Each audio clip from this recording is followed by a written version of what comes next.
ಎಲ್ಲರಿಗೂ ನಮಸ್ಕಾರ. Welcome back to my channel. ಕೇಳಿದೆ ಪಕ್ಕದಲ್ಲೇ ನಮ್ಮ ಜೊತೆ ಬರ್ತದೆ. ಹೌದಾ? ಅವನ ಕೈಯಲ್ಲಿ ಒಂದು ಪೀಪಿ ಇದೆಯಲ್ಲ, ಅದನ್ನು ಊದಿದ್ರೆ ಪಕ್ಷಿಗಳೆಲ್ಲ ಅವನ ಹತ್ರ ಬರುತ್ತಂತೆ. ಹಂಗೆ ಹೇಳ್ಕೊಂಡು ಊದ್ತಾ ಇದ್ದಾನೆ. ಇದು ಸಂಡೇ ಮಾಡಿರೋ ವ್ಲಾಗ್. ಯಾಕಂದರೆ ಬೇರೆ ಟೈಮಲ್ಲಿ ನನಗೆ ಟೈಮೇ ಸಿಗಲ್ಲ. ಸ್ಕೂಲ್ಗೆ ಹೋಗ್ತೀನಿ, ಬಂದು ಟಯರ್ಡ್ ಆಗುತ್ತೆ, ಆಮೇಲೆ ಅದು ಇದು ಕೆಲಸ ಅಂತ ವ್ಲಾಗ್ ಮಾಡೋಕ್ಕಾಗ್ತಾಯಿಲ್ಲ. ಸಂಡೇ ಫ್ರೀ ಇದ್ದಾಗ ಸ್ವಲ್ಪ ವ್ಲಾಗ್ಸ್ ಮಾಡ್ಕೋತಾ ಇದ್ದೀನಿ. ಏನಂತಂದರೆ ಸಂಡೇ ಸ್ವಲ್ಪ ಲೇಟಾಗಿ ಹೇಳ್ತೀವಿ, ಆಮೇಲೆ ತಿಂಡಿನೂ ಲೇಟಾಗಿ ಮುಗಿಸ್ಕೊಂಡು ಇವಾಗ ಕೆಲಸ ಸ್ಟಾರ್ಟ್ ಮಾಡಿದ್ದೀನಿ. ಸ್ವಲ್ಪ ಸ್ಕೂಲ್ದು ವರ್ಕ್ ಇತ್ತು, ಅದನ್ನ ಅದು ಅಂದರೆ ಲಾಸ್ಟ್ ಡೇಟ್ ಇತ್ತು, ಅದಕ್ಕೆ ನಾನು ಮನೇಲೇ ಮಾಡ್ಕೋತೀನಿ ಅಂತ ತಗೊಬಂದಿದ್ದೆ. ಅದನ್ನು ಮಾಡ್ಕೋತಾ ಇದ್ದೀನಿ. ಸಂಡೇ ಮಾರ್ನಿಂಗ್ ಆದರೆ ಅಷ್ಟೊಂದು ಟೆನ್ಷನ್ ಏನಿಲ್ಲ. ಬೇಗ ಎದ್ದೇಳಬೇಕು, ರೆಡಿ ಆಗಬೇಕು, ಟಿಫನ್ ರೆಡಿ ಮಾಡ್ಕೋಬೇಕು. ಅರ್ಜೆಂಟಲ್ಲಿ ಬ್ರೇಕ್ಫಾಸ್ಟ್ ಮಾಡಿಕೊಂಡು ಮಗುನ ರೆಡಿ ಮಾಡಿ ಅವನ ಸ್ಕೂಲಿಗೆ ಬಿಡೋದು, ಅದೇನು ಟೆನ್ಷನ್ ಇರಲ್ವಲ್ಲ.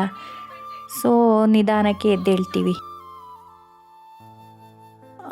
ಆಮೇಲೆ ಚೆನ್ನಾಗಿ ಆಯಿಲ್ ಅಪ್ಲೈ ಮಾಡ್ಕೊತೀನಿ. ಸಂಡೇ ಆದರೆ ಯಾವಾಗಲೂ ಆಯಿಲ್ ಅಪ್ಲೈ ಮಾಡ್ಕೊತೀನಿ. ಇದು ನಾನೇ ಪ್ರಿಪೇರ್ ಮಾಡಿರೋ ಆಯಿಲು, ಒಂದು 18 ಇಂಗ್ರೀಡಿಯೆಂಟ್ಸ್ ಹಾಕಿ ಪ್ರಿಪೇರ್ ಮಾಡಿದ್ದೀನಿ, ಅದನ್ನೇ ಯೂಸ್ ಮಾಡ್ತೀನಿ ನಾನು. ಆಮೇಲೆ ಶ್ಯಾಂಪು ಅಷ್ಟೇ ನಾನೇ ಪ್ರಿಪೇರ್ ಮಾಡಿರೋದನ್ನೇ ಯೂಸ್ ಮಾಡ್ಕೊತೀನಿ. ಇವಾಗ ಹೊರಗಡೆಯಿಂದ ಏನೂ ತಗೋಬರಲ್ಲ. ಚೆನ್ನಾಗಿ ಹೆಡ್ ಮಸಾಜ್ ಮಾಡ್ಕೊತೀನಿ. ಆಮೇಲೆ ಏನಾದರೂ ಹಸ್ಬೆಂಡ್ ಏನಾದ್ರು ಮನೇಲಿದ್ದರೆ ಅವ್ರ ಕೈಲಿ ಸ್ವಲ್ಪ ಹೆಡ್ ಮಸಾಜ್ ಮಾಡಿಸ್ಕೊತೀನಿ. ಅವ್ರು ಇರಲಿಲ್ಲ, ಡ್ಯೂಟಿಗೆ ಹೋಗಿದ್ರು, ಹಾಗೆ ನಾನೇ ಮಾಡ್ಕೊತಾ ಇದ್ದೀನಿ. ನಾನು ಅದೇ ವೀಡಿಯೋಸ್ ಎಲ್ಲ ನೋಡ್ತಾ ಇದ್ದೆ, ವಿತೌಟ್ ಕೆಮಿಕಲ್ ಶ್ಯಾಂಪು ಅಂತ. ಅದಕ್ಕೆ ಅದನ್ನು ನೋಡ್ತಾ ನಾನು ಯಾಕೆ ಪ್ರಿಪೇರ್ ಮಾಡ್ಕೋಬಾರ್ದು ಅಂತ ಅನಿಸಿ ನೋಡಿಬಿಟ್ಟು ನಾನು ಟ್ರೈ ಮಾಡಿದೆ. ಚೆನ್ನಾಗಿ ವರ್ಕ್ ಆಗುತ್ತೆ. ಡ್ಯಾಂಡ್ರಫಿಗೆ ಸ್ವಲ್ಪ ನೀಮೆಲ್ಲ ಜಾಸ್ತಿ ಆ್ಯಡ್ ಮಾಡ್ಕೊಂಡಿದ್ದೀನಿ. ನನಗೇನು ಚೆನ್ನಾಗಿ ಅನ್ನಿಸ್ತಿದೆ. ನೀವು ಅದೇ ಥರ ನೋಡ್ಕೊಂಡು ಟ್ರೈ ಮಾಡ್ಬೋದು. ಸಂಡೇ ಬಂತಂದರೆ ಸಾಕು, ಲೇಡೀಸ್ಗೆ ಮನೆ ಕ್ಲೀನಿಂಗ್ ಕೆಲಸ ಅಂತೂ ಇದ್ದೇ ಇರುತ್ತೆ, ಅದನ್ನು ಮಾಡಲೇಬೇಕು. ಅದನ್ನು ಮಾಡ್ಕೊಳ್ಳೋಣ ಅಂತ ನೋಡ್ತಾ ಇದ್ದೀನಿ. ನನ್ನ ಮಗನಿಗೆ ಸಂಡೇ ಬಂದರೆ ಸಾಕು, ಯಾರಾದ್ರೊಬ್ಬರು ಆಟಕ್ಕೆ ಸಿಕ್ಬಿಟ್ರೆ ಈ ಪ್ರಪಂಚದಲ್ಲೇ ಇರಲ್ಲ ಅನ್ನೋಂಗೆ ಆಟಾಡ್ತಾ ಇರ್ತಾನೆ. ಅವ್ನಿಗೇನು ಕರೆದ್ರೂ ಕೇಳಿಸಲ್ಲ, ಆ ಥರ ಆಟ ಒಂದೇ. ಮಕ್ಳು ಆಟಾಡೋಕ್ಕಿಲ್ಲ ಅಂದರೆ ನಮ್ಮನ್ನ ಕರಿತಾ ಇರ್ತಾನೆ. ಅವನ ಅಪ್ಪ ಇದ್ದರೆ ಅಂತೂ ಬಾ ಅಪ್ಪ ಕ್ರಿಕೆಟ್ ಆಡೋಣ ಅಂತ ಕರಿತಾನೆ ಇರ್ತಾನೆ. ಮತ್ತು ಅವರಿಬ್ಬರು ಆಟಾಡ್ತಾರೆ. ಅವನಿಗೆ ಬೇಜಾರಾಗಬಾರ್ದಲ್ಲ, ಅದಕ್ಕೆ ಒಂದು ಸ್ವಲ್ಪ ಟೈಮ್ ಸ್ಪೆಂಡ್ ಮಾಡ್ತಾರೆ ಅವನ ಜೊತೆಗೆ. ಇವಾಗ ಇಲ್ಲಿ ಬಂದಿದ್ದಾಳಲ್ಲ ಹುಡುಗಿ, ಅವಳು ನಮ್ಮ ಓನರ್ ಮನೆ ಹುಡುಗಿ. ಅವಳು ಬಂದುಬಿಟ್ರೆ ಆಯಿತು, ಅವಳ ಜೊತೆಗೆ ಆಟ ತಂಗಿ ಅಂತ ಕರಿತಾ ಇರ್ತಾನೆ. ಚೆನ್ನಾಗೇ ಆಟಾಡ್ತಿರ್ತಾರೆ. ಏನಾಗುತ್ತೋ ಗೊತ್ತಿಲ್ಲ, ಸ್ವಲ್ಪ ಹೊತ್ತಿಗೆ ಸ್ಟಾರ್ಟ್ ಆಗಿಬಿಡುತ್ತೆ ಜಗಳ. ಆಮೇಲೆ ಇಬ್ಬರು ಜಗಳ ಆಡಿಕೊಂಡು ಮತ್ತೆ ಸರಿ ಹೋಗ್ತಾರೆ. ಇದೇ ಅವ್ರದ್ದು. ಮನೆ ಅಂತೂ ಎಷ್ಟು ಧೂಳು ಕೂತಿರುತ್ತೆ ಅಂತ ಹೇಳೋಕ್ಕಾಗಲ್ಲ. ಇವತ್ತು ಕ್ಲೀನ್ ಮಾಡಿದ್ರೆ ನಾಳೆ ನೋಡಿದ್ರೆ ಅಷ್ಟೇ ಧೂಳು ಕೂತಿರುತ್ತೆ. ಎಷ್ಟು ಗುಡಿಸಿದ್ರು, ಎಷ್ಟು ಒರೆಸಿದ್ರೂ ಅಷ್ಟೇ. ಅದು ಎಲ್ಲಿಂದ ಬರುತ್ತೋ ಗೊತ್ತಾಗಲ್ಲಪ್ಪ ಧೂಳು. ಎಲ್ಲರ ಮನೆಯಲ್ಲೂ ಹೀಗೆ ಅನಿಸುತ್ತೆ ಅಲ್ವಾ?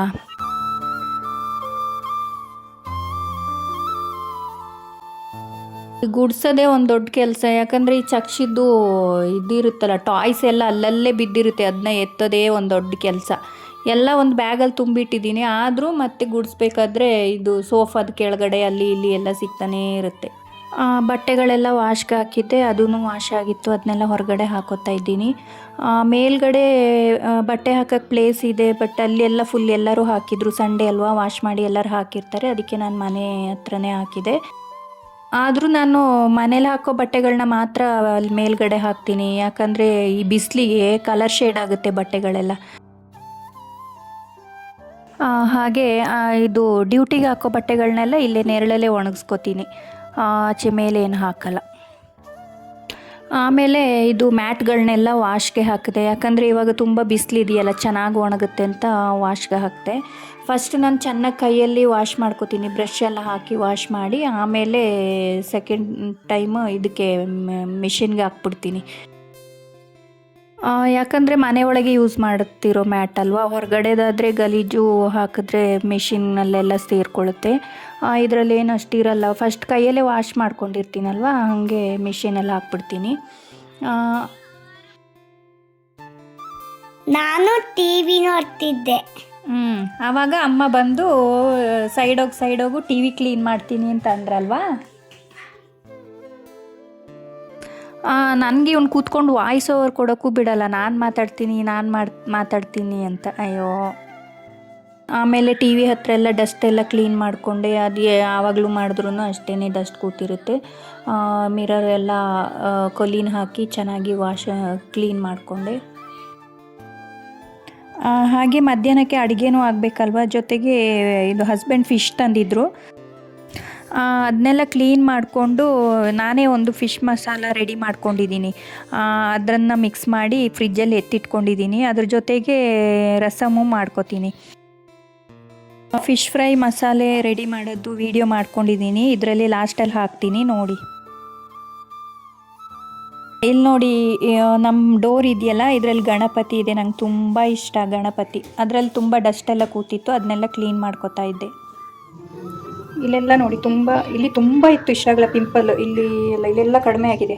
ಅದೇ ಇದು ನ್ಯಾಚುರಲ್ ಕ್ರೀಮ್ ಒಂದು ತೊಗೊಂಡಿದ್ದೀನಿ, ಕ್ರೀಮ್ ಆ್ಯಂಡ್ ಸೋಪು. ನೋಡಬೇಕು ಇದು ಇವಾಗ 2 ಡೇಸಿಂದ ಯೂಸ್ ಮಾಡೋಕ್ಕೆ ಮಾಡ್ತಾಯಿದ್ದೀನಿ. ನೋಡೋಣ ಕಡಿಮೆ ಆಗುತ್ತಾ ಏನು. ಕಡಿಮೆ ಆದರೆ ಆಮೇಲೆ ರಿಸಲ್ಟ್ ಹೇಳ್ತೀನಿ ನಾನು ಯಾವ ಥರ. ಇಲ್ಲೆಲ್ಲ ನೋಡಿ ಹೆಂಗಿದೆ ಅಂತ. ಇಲ್ಲೆಲ್ಲ ಇತ್ತು, ಇವಾಗ ಕಡಿಮೆ ಆಗಿಬಿಟ್ಟಿದೆ. ಇದು ನೋಡಿ ನಾನೇ ಪ್ರಿಪೇರ್ ಮಾಡಿರೋ oil and shampoo. Home made shampoo ಏನು ನೊರೆ ಬರಲ್ಲ ಅಂತೆಲ್ಲ ಕೆಲವೊಬ್ರು ಅಂತ ಇದ್ದರು. ನೋಡಿ ಎಷ್ಟು ಚೆನ್ನಾಗಿ ನೊರೆ ಬರುತ್ತೆ ಅಂತ. ಆಯಿಲೆಲ್ಲ ಚೆನ್ನಾಗಿ ಹೋಗುತ್ತೆ. ಒಂದು 2-3 ಟೈಮ್ಸು ಅಪ್ಲೈ ಮಾಡಬೇಕಾಗತ್ತೆ. ಇಲ್ಲಿ ನನ್ನ ಮಗ ಲ್ಯಾಪ್ಟಾಪ್ ನೋಡಿಬಿಟ್ಟು, ಅಮ್ಮ ಲ್ಯಾಪ್ಟಾಪ್ ಕೊಡು, ನಾನು ಅದರಲ್ಲಿ ಡ್ರಾಯಿಂಗ್ ಮಾಡ್ತೀನಿ ಅಂತ ಒಂದೇ ಹಠ. ಅದಕ್ಕೆ ಅವನಿಗೆ ಕೊಟ್ಟೆ. ಅದೇನೋ ಪೇಂಟಿಂಗ್ ಮಾಡ್ತೀನಿ ಅಂದ, ಮಾಡ್ತಾ ಇದ್ದಾನೆ ಅವನು. ಫುಲ್ ಖುಷಿ. ಇದೊಂದು ವೇಸ್ಟ್ ಕವರ್, ಅಂದರೆ ಬ್ಲಿಂಕಿಟ್ಟಲ್ಲಿ ಏನೋ ತರಿಸಿದಾಗ ಸಿಕ್ಕಿರೋದು. ಎಲ್ಲ ಕಿತ್ತೋಗಿತ್ತಾ, ಬಿಸಾಡೋಣ ಅಂತ ಒಂದು ಸೈಡಲ್ಲಿ ಇಟ್ಟಿದ್ದೆ. ಏನು ಮಾಸ್ಕ್ ಮಾಡಿ ಕೊಡು. ಹೆಂಗೆ ಮಾಸ್ಕ್ ಮಾಡೋದು? ಕಟ್ ಮಾಡಿ. ಎಲ್ಲಿದೆ ಮಾಸ್ಕ್? ಅದರಲ್ಲಿ ತೋರಿಸು. ಓ ಇದಾ, ಇರು ಮಾಡಿಕೊಡ್ತೀನಿ. ಅಮ್ಮ ಇದರಲ್ಲಿ ಸ್ಪೈಡರ್ ಮ್ಯಾನ್ ಇದೆ, ಮಾಸ್ಕ್ ಮಾಡಿಕೊಡು ಅಂತಾನೆ. ಅದು ಹೆಂಗೆ ಬಂತೋ ಮೈಂಡಿಗೆ ಗೊತ್ತಿಲ್ಲ. ಯಾಕಂದರೆ ನಾನು ಏನಾದರೂ ಕ್ರಾಫ್ಟ್ಸ್ ಮಾಡ್ತಾನೇ ಇರ್ತೀನಿ. ಅದನ್ನು ನೋಡಿ ಅವನಿಗೂ ಅಮ್ಮ ನಾನು ಕ್ರಾಫ್ಟ್ ಮಾಡ್ತೀನಿ ಅಂತ ಏನೋ ಸೀಸರ್ ತಗೊಂಡು, ಪೇಪರ್ ತಗೊಂಡು ಅದೇನೇನೋ ಮಾಡ್ತಿರ್ತಾನೆ ಅವನು. ಇದನ್ನು ಸೇಮ್ ಸ್ಪೈಡರ್ ಮ್ಯಾನ್ದು ಶೇಪ್ ಇದೆಯಲ್ಲ, ಅದನ್ನ ಅಲ್ಲಿಂದನೇ ಕಟ್ ಮಾಡಿಕೊಂಡು ಅದಕ್ಕೆ 2 ಹೋಲ್ ಮಾಡಿಕೊಂಡೆ, ಆ ಸೈಡು ಈ ಸೈಡು. ಆಮೇಲೆ ಈ ಬ್ಲ್ಯಾಕ್ ಥ್ರೆಡ್ ಇದೆಯಲ್ಲ, ಅದನ್ನು ಹಾಕ್ಕೊಂಡಿದ್ದೀನಿ. ಆಮೇಲೆ ಅದಕ್ಕೆ ಕಣ್ಣತ್ರ 2 ಹೋಲ್ ಮಾಡ್ಕೊತಾ ಇದ್ದೀವಿ.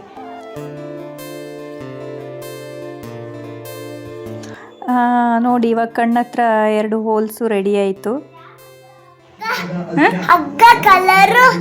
ಕಲರ್ ಬೇಕಾ? ನೋಡ್ತೀನಿ. ಬಾಯಿ ಬೇರೆ ಬೇಕಾ? ಬಾಯಿ ಬೇಡ, ಕಣ್ಣು ಮಾತ್ರ ಸಾಕು. ಇವಾಗ ನೋಡಿ ನಮ್ಮ ಸ್ಪೈಡರ್ ಮ್ಯಾನ್ ಹೆಂಗೆ ಮಿಟ ನೋಡ್ತಾ ಇದೆ ಅಂತ. ಇಷ್ಟು ಸಾಕಾಗಲ್ಲ, ಇನ್ನು ಅದಕ್ಕೆ ಕಲರ್ ಬೇರೆ ಮಾಡಬೇಕಂತೆ. ರೆಡ್ ಕಲರ್ ಕೊಡು ಅಂತ ಒಂದೇ ಫೈಟು. ಆಮೇಲೆ ಟೇಬಲ್ ಇಟ್ಟು ಕೊಟ್ಟೆ ಕಲರ್ ಮಾಡು ಅಂತ.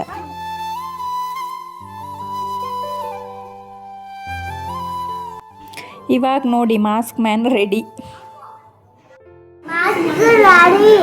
ಹಾಕು. ಮತ್ತು ಇವಾಗ ಇದಕ್ಕೆ ಮೂಗು ಬೇರೆ ಮಾಡಬೇಕಂತೆ. ಸರಿ ಅಂತ ಅದನ್ನು ಮಾಡ್ತಾ ಇದ್ದೀನಿ.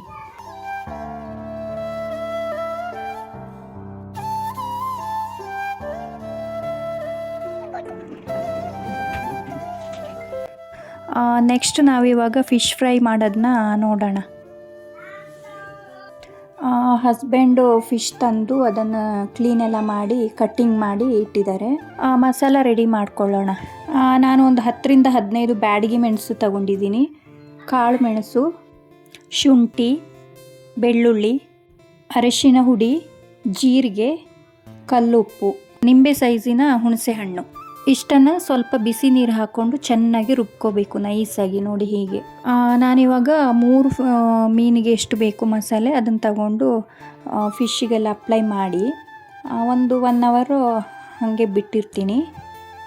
ಮಸಾಲೆನ ಕೈಯಲ್ಲಿ ಹಾಕಿದ್ರೂ ಚೆನ್ನಾಗಾಗುತ್ತೆ, ಬಟ್ ಕೈಯೆಲ್ಲ ಉರಿ ಆಗುತ್ತೆ ಅಂತ. ಇವಾಗ ಚಳಿ ಇತ್ತಲ್ವ, ಆ ಟೈಮಲ್ಲಿ ನನ್ನ ಬೆರಳುಗಳೆಲ್ಲ ಈ ಸ್ಕಿನ್ನೆಲ್ಲ ಏನೋ ಒಂಥರ ಆಗಿಬಿಟ್ಟಿದೆ, ಗಾಯ ಥರ. ಅಲ್ಲಿ ಖಾರ ತಾಗಿದ್ರೆ ಸಾಕು ಉರಿ. ಅದಕ್ಕೆ ನಾನು ಸ್ಪೂನಲ್ಲೇ ಅಪ್ಲೈ ಮಾಡಿಕೊಂಡೆ. ಎಲ್ಲ ಒಳಗಡೆಗೆಲ್ಲ ಚೆನ್ನಾಗಿ ಅಪ್ಲೈ ಮಾಡ್ಕೋಬೇಕು. ಕೈಯಲ್ಲಾದರೆ ಕೈಯಲ್ಲೇ ಮಾಡಿಕೊಂಡ್ರೆ ಚೆನ್ನಾಗಿರುತ್ತೆ. ಚೆನ್ನಾಗಿ ಅಪ್ಲೈ ಆದಮೇಲೆ ಒಂದು ಟೈಮ್ ಇದ್ದರೆ 1 ಅವರ್ ಬಿಡಿ, ಇಲ್ಲಾಂದರೆ ಒಂದು ಹಾಫ್ ಆನ್ ಅವರ್ ಸಾಕು. ಚೆನ್ನಾಗಿ ಮ್ಯಾರಿನೇಟ್ ಆಗುತ್ತಲ್ಲ, ಉಪ್ಪು ಖಾರ ಹುಳಿ ಎಲ್ಲ ಆಗಿರುತ್ತೆ. ಇವಾಗ ಇದು ಫ್ರೈ ಮಾಡ್ಕೋಬೋದು. ಮಿಕ್ಕಿರೋ ಮಸಾಲೆನೆಲ್ಲ ಒಂದು ಬೌಲಲ್ಲಿ ಎತ್ತಿಟ್ಕೊಂಡಿದ್ದೀನಿ. ಆಮೇಲೆ ತೋರಿಸ್ತೀನಿ ಫ್ರೈ ಮಾಡೋ ಟೈಮಲ್ಲಿ. ಸ್ಟವ್ ಆನ್ ಮಾಡಿಕೊಂಡು ತವ ಇಟ್ಕೊಂಡಿದ್ದೀನಿ. ಸ್ವಲ್ಪ ಬಿಸಿ ಆದಮೇಲೆ ಕೋಕೋನಟ್ ಆಯಿಲ್ ಹಾಕ್ಕೋಬೇಕು. ಚೆನ್ನಾಗಿ ಕಾಯ್ದ ಮೇಲೆ ಇದು ಫಿಶ್ನ ಒಂದೊಂದಾಗಿ ಹಾಕ್ಕೋಬೇಕು. ಇದು ಬೌಲಲ್ಲಿ ಮಸಾಲ ಎತ್ತಿಟ್ಕೊಂಡಿದ್ನಲ್ಲ, ಅದನ್ನು ಒಂದೆರಡು ಎಷ್ಟು ಬೇಕೋ ಅಷ್ಟು ತವದ ಮೇಲೆ ಹಾಕ್ಕೊಂಡು ಚೆನ್ನಾಗಿ ಆಯಿಲ್ ಹಾಕಿ ಫ್ರೈ ಮಾಡ್ಕೋಬೇಕು.